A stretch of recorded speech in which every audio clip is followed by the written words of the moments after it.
access is no longer a function of insufficient providers or insufficient students. It's actually a function of insufficient infrastructure, which is a very different way of approaching higher education policy. So I have 12 minutes to talk about why the fundamentals of higher education policy are no longer correct, how if we don't address those, we're not going to get to any of the questions we're really concerned about, like cost, price, and persistence, and then some ways we might get there. So I'm going to dive right in. So I'm going to talk access and post-access eras. First, I want to go to the root of the question of why we subsidize anything. So why, as a society, do we subsidize something? And I would argue there's two necessary elements. First is that the thing we subsidize should be a public good. But that is, while that is necessary, it is not sufficient. There are plenty of public goods that we don't subsidize as a society. So bicycle riding, for instance, environmental health, or environmental values, health values, we don't subsidize the bicycle market. Newspaper publishing is another. We don't subsidize the newspaper market. So we as a society need to decide that one, is it a public good, and two, is the market not going to provide it on its own?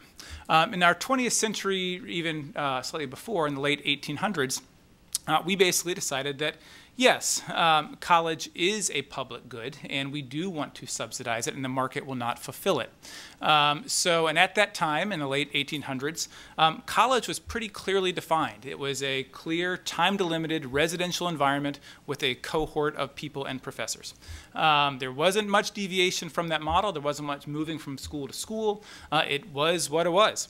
There weren't many providers, and to address that, the Morrill Act created the land-grant colleges. We've seen community colleges grow to address that as well. There weren't many consumers, so students. The population was much smaller than it is now, and the percentage of the population that wanted to go to college was much smaller than it is now.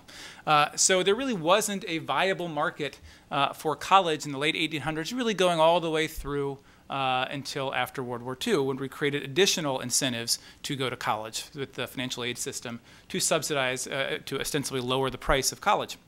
And so that's the regulatory model that we had been under, which tied accreditation to financial aid policy really ever since, at least since World War II.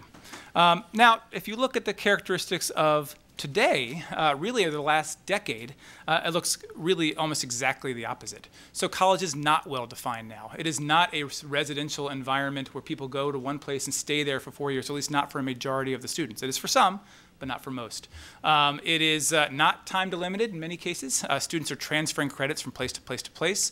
There are very different modalities with different cost structures associated with it. And really, we don't really even know what it should be. There are certificates that are being offered by colleges. There's adult ed programs. There's online programs. We don't really know what college is anymore. Or put another way, there's lots of different options for it. Second is there are many providers, 6,000 colleges in the US alone.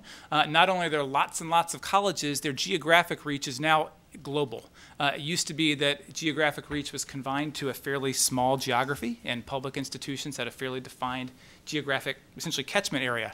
Not so anymore. Now there are 4,000 providers in a global marketplace, so any student has access to lots and lots of providers. Second is now there are many students where there didn't used to be the number of students anymore. Not only has the population grown, but the percentage of students who do want to go to college has grown as well. There are much fewer rural areas that can't support a college. So we're looking at a very different marketplace with very different characteristics now than we had when we've created the regulatory structure that we currently live under.